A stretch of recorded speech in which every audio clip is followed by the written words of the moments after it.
I lived on 7th Avenue in the West End in New Westminster, 2 doors from Grumpy Spring, who was the coach of the Salmonbellies at the time.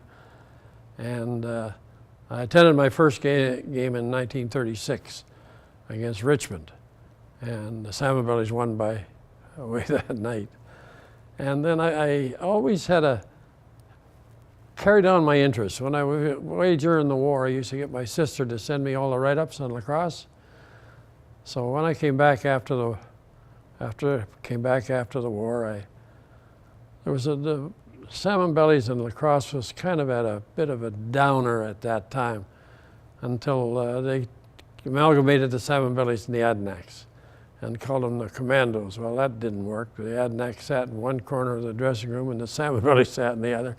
So they didn't go anywhere. You know, they made the playoffs, but that's all they did. And then in '53, when the junior team came up, they went through the whole year without losing a game, went back east to Long Branch, won the first 2 games easily, and then they made the mistake of going to a banquet in Brampton, and they all got sick from the food, and so they canceled 1 game or 2 games, and then they played the next 2, but they weren't up to snuff. They lost the next 2, so now it was a 3 out of 5 at that time, and they played the 5th game, and the Salmonbellies won. So these were the young kids that were going to be the future of the Salmonbellies. It was going to be a new era, you know.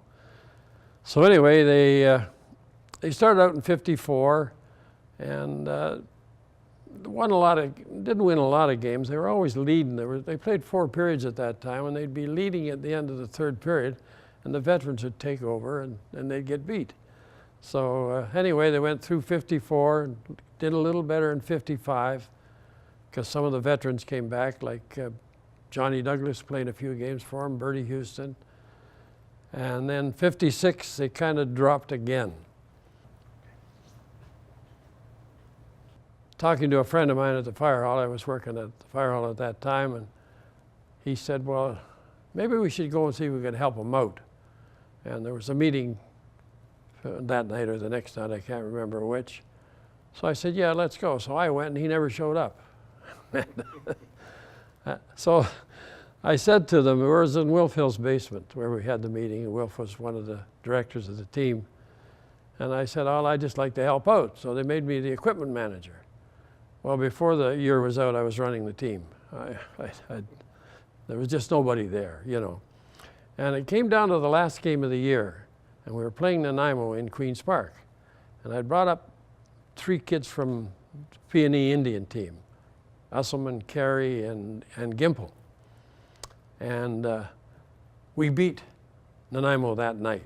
They had cinched first place. They were by far the best team. But we ended up beating them. So that kind of kept the fire alight a little bit, because I said, if we don't get more help here, I'm not going to waste my time with these guys because nobody seems to care. So first we ran a $50 plate dinner. And I remember one of the directors of the senior team, he said, you guys are nuts. You'll never sell $250 tickets. Well, we did. We sold them out, so now we got some money. Well, they were of the mind at that time, you don't pay players. Well, you don't bring players in unless you're going to pay them. So the first thing we did, we went to Jake Proctor, who had been coaching the Indians but was coaching Vancouver the previous year. And yeah, he'd come. Well, Jake cost us $500. And Jake said, well, jeepers, he said, you know, I'm the coach, I'm not the player, I can't do it, I got to get some players. So the first one we went after was Jack Byford. He was a good defenseman for Vancouver. And in the meantime, the P&E Indians, who had won the Mann Cup the year before, were moving up to the senior team, and they had all kinds of players. But at that time, for $25, you could just transfer a player if you could make your case, which we did. And we brought Jack Byford over. So now we went after Mario Crema. And Mario, the fact that all these kids came up, and it was about 5 or 6 games into the season and Vancouver was winning, they thought, well, we let these old guys go. And prior to that, we got over and talked to Stan Joseph. He was the goalie of the Vancouver team. And we told him we wanted him to come and play with us. And Stan said, well, you know, yeah, you wouldn't mind coming. And we said, well, how much is Vancouver paying you? Well, just $25, he said. We said, those cheapskates, we'll give you $250. So over we came, Stan came. And it was a 30-game schedule that year. And with these players, we got a fellow named Bob Lee, who played for Vancouver. We won 15 and lost 15, and Nanaimo beat us out in the playoffs. And so now, in the meantime, Victoria are playing for the Mann Cup. And Jack Beyond is ready to go to camp, the Boston camp. He's a hockey player, and he figured he'd done his bit for the year, and he was anxious to get back there. So as a result of one of the games, he punched one of the referees. Well, they suspended him for the rest of the year. So we thought, well, maybe we should talk to him. So we got his address and gave him the pitch and said, would he be interested in coming to the Salmonbellies? And he said, well, yeah, he would for a price, you know. Well, he was pretty cagey. What was your price? We offered him, I think, $1,500. Well, that wasn't going to do it. So anyway, he came back. He wanted $3,500. And I looked at Harry and he said, Jesus, where are we going to get that money? Well, we thought we got a bit of a plan together and figured we could do it. So we raised the dough. We bought him out and signed him. Picked him up at the airport. On the way back from the airport, he's rubbing his knee. And I said, what the hell's the matter with your knee? Oh, shit, he said, I didn't play the last 2 hockey games in the playoffs. He said, I got a bum knee. When we told him, look, we brought you here to score goals and win games, but we brought you to put some fans in the seats. He said, don't worry, I'll do that, you know. Anyway, he had a great year. He was a great guy, but he was just complimented the Cliff Sepkas and the Jack Barkleys and Ivan Stewarts and all these young kids we had, you know. We went to the team and we had a meeting. We said, we have an opportunity to get this guy. We're going to have to pay him. Do you want us to try and get him? By all means, they said, should get him. So we got him. He put money in everybody's pocket because the players split. We paid all the expenses. That was the deal we made with the players. We'd pay all the travel fees. We'd pay all the expenses. But they would get all the gate receipts. So we went on that premise that we were going to bring more fans in, and we upped the price from 50 cents to $1. That helped a little bit too. So anyway, we went through the 58 season, and we won the league. And I think Nanaimo beat out Vancouver, and Nanaimo, we were playing them. And it went back and forth. We'd win at home quite easy. They'd win over there quite easy. And it came to the 6th game in Queen's Park. And geez, they were ahead of us by about 5 goals. And we gradually pecked away at them. And there was maybe a short time to go. Beyond took a shot. And when he took a shot, when he scored, he always threw his hands up in the air like that. Well, he didn't throw his hands up in the air. But we had a goal judge at the time. And that was a guy named Cook. And he said, the ball went in the net. There's no doubt about it. So anyway, the ball went in the net. And we tied it up. And then we scored and beat them in overtime. So then we're all gung-ho. You know, here we were in the Mann Cup. And we were bringing this hotshot team out from Ontario. And I think we beat them 20-7 the first game. They were called the Welland-Cronin Switzens or something. So the Mann Cup was just a 4-game sweep, you know. And it was kind of a hollow victory for us at the time. So we went in and sat down. It was a fellow named Andy Folds who had come out from Ontario to run the ship here. And we gave him the story about, well, could we get 10 beer? Oh, sure, he'd give us 10 beer. And as the conversation went on, he said, have you ever thought about taking on a sponsor? And we said, well, we never have really. Well, how much money would you be looking for? So I looked at Harry. I said, well, how does $4,000 sign? He said, well, leave it with me. He phoned us back about 3 days later and said, you got your $4,000. We got to have a press conference. So we have a press conference down at the old King Neptune to announce that we're now the O'Keefe's lacrosse team.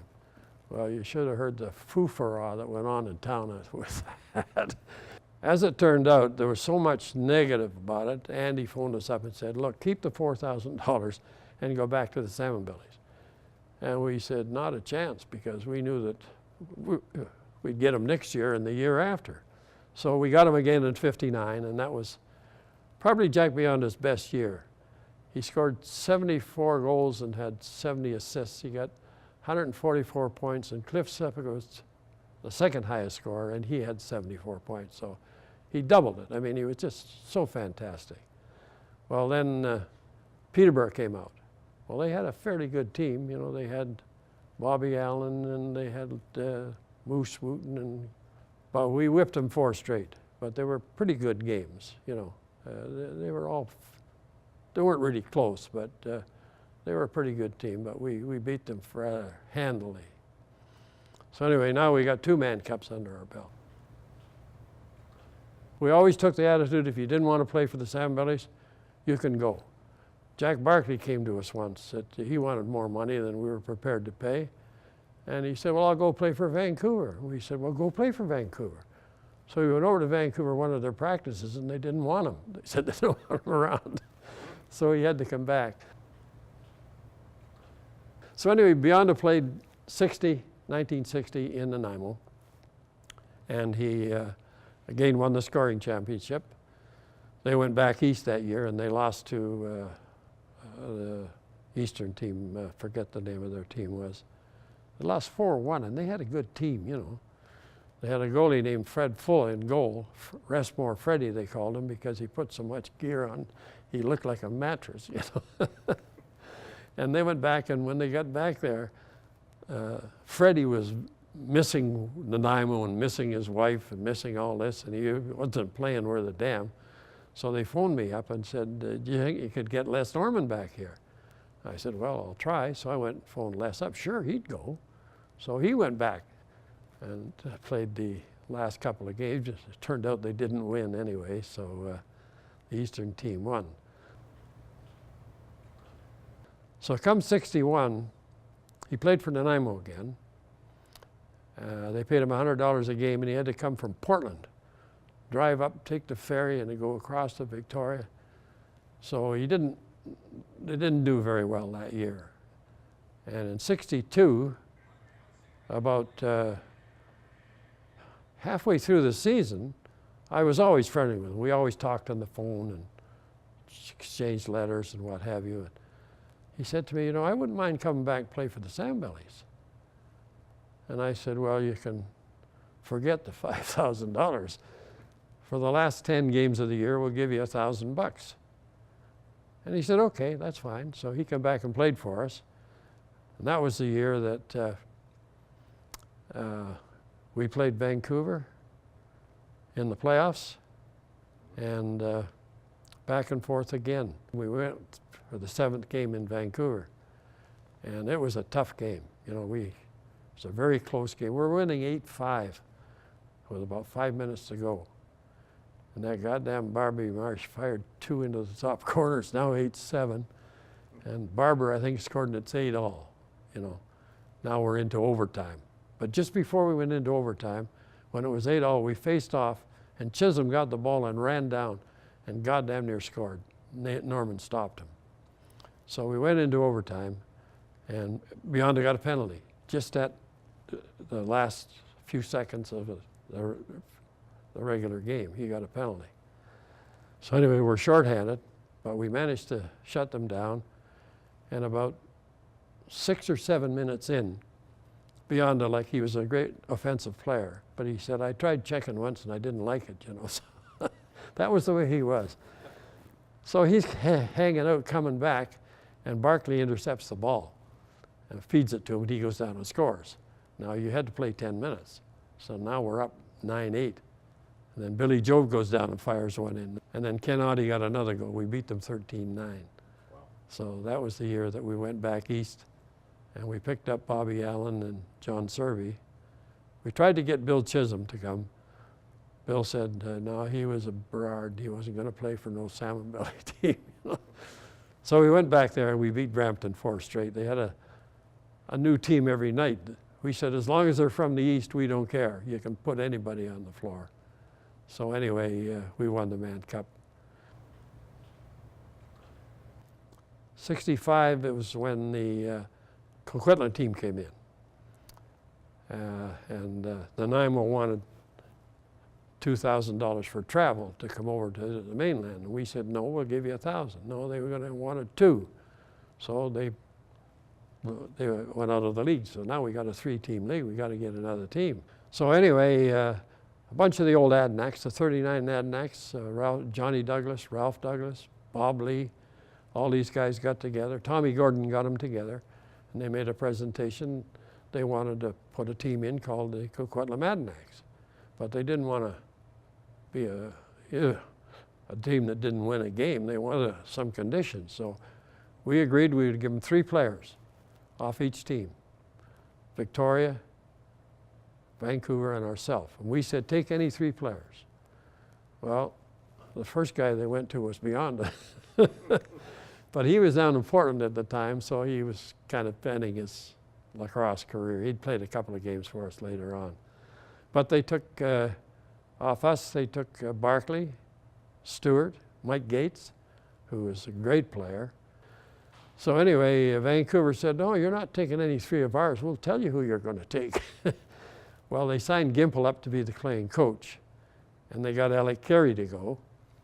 And they got one other player, I forget his name, and then Victoria sent, there was a few mainland players had been playing in Victoria, so they came to the Adnacks. So the Adnacks had a reasonably good year, and they went into the playoffs we won the league again with our team. Brought a bunch of kids up from the junior team, Mac Tyler, and Tommy Korchuk, and Bobby Parent, and Doug was the coach. We'd had a meeting and the players wanted to change in the coach. Byford coached up to that point. So anyway, they get in and they end up 3rd. So they're going to play Vancouver in the playoffs. And again, it's a 3 out of 5, and it's a game back and forth. It's tied 2-2 in Vancouver, and I'll be damned if Adnacks didn't beat them in the 5th game. So on the way back from Clearsdale that night, I said to ours in the car, I said, Adnacks just won the Mann Cup for us, because I wasn't sure we could beat Vancouver, you know. So anyway, the Brooklyn team comes out. And up to this point, we had won 12 Mann Cup games, 12 straight. We beat Swetsons, Peterborough, and Brampton. So we played the first game, and by this time, I'm the general manager. Harry had stepped down. I was the general manager, and Bill Armstrong was the team manager. And we played the first game, and we beat them 13-7. I thought, oh, Jesus, here we go again, you know, another one of these series. So anyway, the second game, they beat us in overtime. A great game, but they beat us in overtime. So now it's 1-1, so I'm happy now. Well, the third game, they beat us 13-7. We're down 2-1 now, you know. The third game, they beat us about 12-8. Now it's 3-1. I thought, holy Jesus, this wasn't supposed to happen, you know. So anyway, the 5th game, we beat them 8-7. It was a really tough game. And I can remember we had a fellow on our team named Rudy Reisinger, who had great speed, but could never find the net, you know, but he's a great kid. And he got into a hassle with one of the Brooklyn players. The guy did him wrong somehow, and Rudy turned around and slashed him, you know, and got a penalty. And I remember Billy Wilkes saying, Jesus, Rudy, don't do that. This time of the game, he says, no goddamn asshole's going to do that to me, he said. So we beat them 8-7. Turned out at the time there was a beer strike in BC, and you couldn't get any beer. we had an inn with the Russell Hotel, so we could get our beer, but the team was staying, the other team was staying there, and they gave them the room downstairs, so all they had was hard liquor. You know, now they're drinking the hard liquor for about 10 days. And we play the sixth game, and we just blew them out, you know. And then we blew them out the second game. They didn't have anything left. So that was my most satisfying Mann Cup, because it was the least talented that won. Well, Paul came out with Peterborough in '59, and he was a junior pickup. And he met Joan, his present wife, and the next thing you know, she's back there and they get married. Well, she doesn't want to live in Peterborough. So he comes out here, and he talked to me, as a matter of fact, and wanted to come play for us. And I said, well, Jesus, Paul, we're pretty stacked, you know. We got a lot of players here. Why don't you go to Victoria? They're having trouble trying to, because we beat Victoria about 20 straight at one point, I think. So anyway, he goes over to Victoria, and he stays there 1 year. They get him a job, and Paul's a worker, always was a worker. But Joan wanted to come back to New West. So we got to try and get him to transfer over. Well, we could have got him fairly easy, because they'd taken Severson and Browning and Landis, but they'd taken a lot of our players. So it was just a matter of filling out the transfer form and getting them over. But in the meantime, Victoria wanted $250 for him. So we gave him $250. And I remember him coming to our first practice, Paul did. He was just hitting everybody. Boy, he was going to make our team one way or the other. I remind him up to this day that he cost us $250, and I think we overpaid for you. By this time, I'd spent a hell of a lot of time with the team. Jesus, I sometimes look back on it, I spent too much time, you know. And I had a young family at the time, and one night the wife says, you know, nobody cares but you. You're the only one who cares whether they win or not. So I thought, well, it's time for me to step down, because I'd become a fourth vice president of the Canadian Lacrosse Association at the time. So I stepped down, and Bill Armstrong took over as the manager, and that was the year they put the new floor in Queen's Park, which was not, you know, they had to play in Richmond and play in Surrey, and it was a bad year. The only year they didn't make the playoffs. In '68, all these kids came up, Goss, Winzowski, Benny, Luthwaite, and they just barely made the playoffs. They had to win the final game in Nanaimo to get into the playoffs. They played against Vancouver in the finals and beat them in 6 games, I think. Really a tough series that was. And then now comes Jim Bishop with his Detroit team. And I could never figure out why he brought one goalie with him. He brought Merv Marshall. They brought him out, but they never brought a backup. So they had to get a backup. So Merv Schweitzer was nominated as the backup. Well, our guys told Merv, if you ever go into the goal, we'll kill you, you know. So anyway, they beat Vancouver out in a real tough series on a Saturday night, and they had to play on Monday. Well, Bishop's Detroit team beat them easy on the Monday. Well, now the series is on, you know, and they won the next couple of games. Detroit won one more, but the 6th game, we were up 3-2, and it was getting close to the end of the game, and Cliff Sepka got a breakaway. And Cliff was not the speediest player, but he is one of the smartest that ever played the game, and he's flying down the floor. And just as he goes to shoot, the guy nailed him. Knocked him flying. He shot and scored. I told him after the game, Cliff, you might as well retire. You'll never duplicate what you've just done, you know. So Cliff Sepka took over coaching the '69 team. By that time, this world thing had folded, and they were just back to the WLA again. And they had all these kids. So in '69, they won the league again, went back east. And I'm sure Wayne Goss told you about the games with Peterborough back there.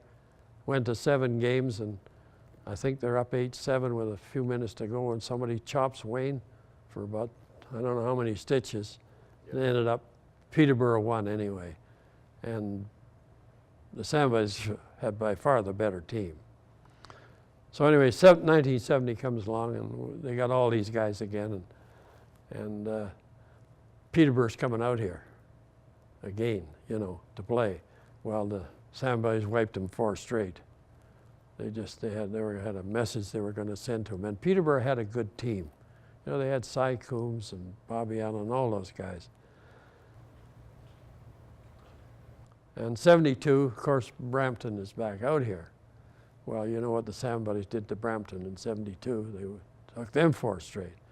And then 73, I think Vancouver were the team that was in the Mann Cup in 73, but they didn't win it anyway. In 74, the Salmonbellies are back, and they win again. They win the Mann Cup in 74. 75, Vancouver went out here. In 76, the Salmonbellies won, and they went back east. And that was the first time a team had won since 62, since we were back there, won in 62. And then in 91, they won again. And my son was coaching that year. And we had a banquet at the Legion. And the year before, in 90, Brampton had beaten the Salmonbellies and beat them quite handily. So we had this banquet, and I had to get up and say a few words. And I said, well, I hope you guys enjoy your stay out here because it's going to be short. And I was right. We beat them 4 straight. But that's the last time the Salmonbellies have won the Mann Cup. Well, there's a couple of good reasons. The one, we were beating Brooklyn 3-0. 3-0 in the Mann Cup. We're up. And of course, we're counting on the Mann Cup, that's for sure. And Brooklyn had a goalie, I forget his name, but he was pretty good, but he made the statement that don't count us out yet, we're coming back, you know. Well, they beat us 1, 2, 3 games. We go to the 7th game, and the game is tied with less than a minute to go. And the ball's bouncing around in the crease, and Eric Cowson kicks it, and he kicks it into our own goal. Well, that was it. That was the loss there. And of course, we can't forget the one that happened here just 2011, I think, when you know, we're 1 ahead. It's a 7-game series. We're 1 ahead, winning by 8-7, I think. We got the ball. There's a minute to go, and they got a penalty. Well, shit. Right away, they just have to run around with the ball for 30 seconds, and we've got the Mann Cup. Well, they give the ball to Geitch, and Geitch was a great player, but he always ran into trouble. Every time we were a man short and you give him the ball, he'd run down the center, they'd take the ball off him. So he gets the ball at center. After having a timeout and being able to talk about it, they wanted to give it to one of the other kids, and he didn't want to take it for some reason. He said that he was too tired. He didn't want the ball. But Geitz took it, and the first thing he did was run down behind our goal. Well, they send 2 guys on him, and he runs up the wrong side to start with. They take the ball off him. The guy that gets the ball hasn't got a goal all year, goes in and scores, ties the game up. And then in overtime, they beat us by 1 goal. So that was the last real close. We went back east, I think in 2012. We won 2 games in Peterborough. Could have won there, we had a good team. Well, what happens a lot of times with the Eastern teams, they load up when a Mann Cup is back there. You know, they move Dawson over to Peterborough, or they move Tavares there, they move all their real top players, and they let them do this. Out here, they're so busy fighting amongst themselves, they're not giving up anything, you know.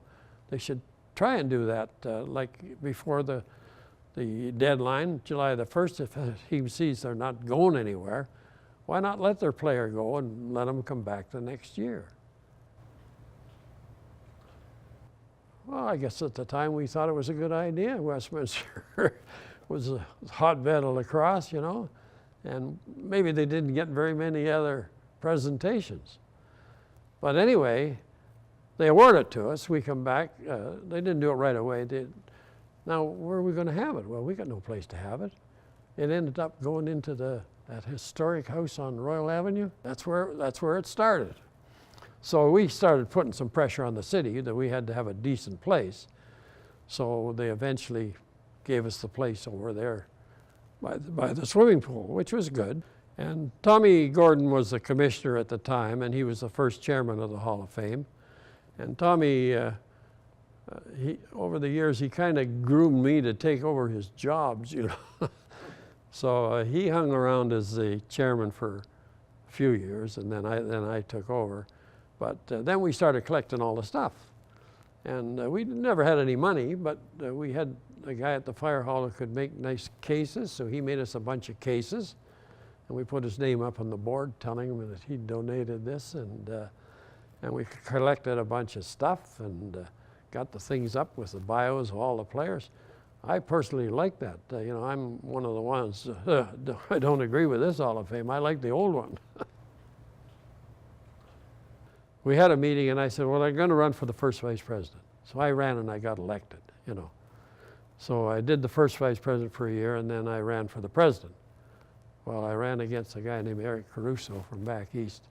And I was elected president in I guess it would be about 1970 to 72. And that was the year in 74, that was the year we're starting to explode lacrosse. We're getting a lot more younger guys playing, young kids playing all over. You know, it was a lot of growth at that time.